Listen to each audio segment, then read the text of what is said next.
Hello, mom and friends. Now I want to tell a resume of a film named WarGames. This sci-fi drama review WarGames was the beginning of the popularity of hacker teen. The 80s era was an era that introduced the widespread use of individual computer devices, especially in developed countries.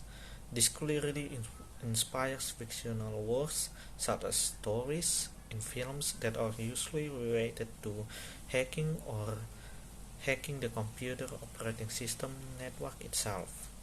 According to the text.co, the film drawn in 1982 was the first specifically to have this theme, as well as being a best-selling breakthrough in technological advancements in the form of digital networks.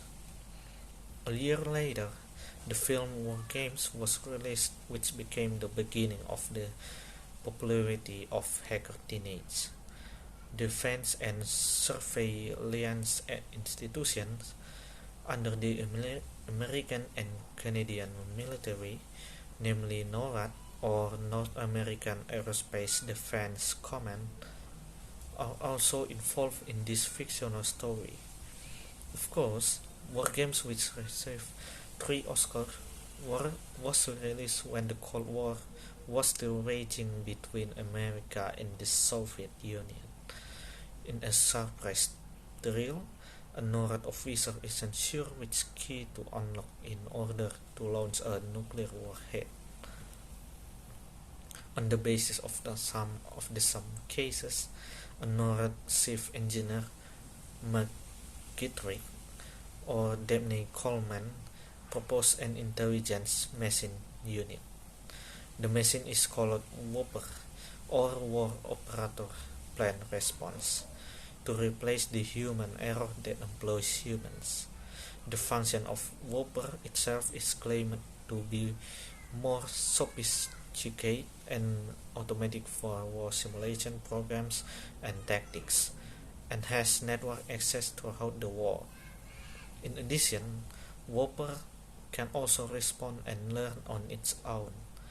Meanwhile, in another place, a student named David or Matthew Broderick has the ability to hack the system through a computer device from inside his room. David also helps his friend Jennifer or Ally Sadie with her study grades. He who wanted a computer game began to trace into the network of companies selling the game. The hack was carried out when he started playing a World War III simulation connected to WOPR. Thus, NORAD was wary of the Soviet threat, which was allegedly going to attack America. David, who was tracked down, is now a wanted target for the FBI on suspicion of espionage, while the WOPR machine, which can tell the difference between games and reality, continues to play the game to the end. The real panic is that no one knows whether WOPR will automatically eventually release or cancel the nuclear warhead. The WarGames is basically divided into 2 sides of the story.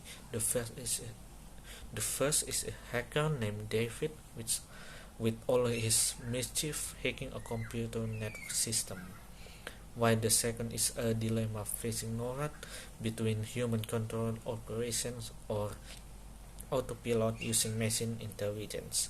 The figure of David, played by Matthew Broderick, illustrates how cybercrime or a hacker begins, especially when computer devices are used for the individuals. Even though it is considered a fun in the film, it confers an act that violates the law. While the most vocal opposition is General Beringer's figure against McGittrick, it's clear he's more confined to stick with human operators, as in executing and maintaining nuclear weapons facilities. It is considered very vulnerable and at high risk. A machine called IMSI 8080, which is the forerunner of artificial intelligence, of course, cannot outperform humans who have awareness and reason. John Badham's direction in assembling the war story machine was deemed appropriate and able to balance at the atmosphere between the two sides of the story.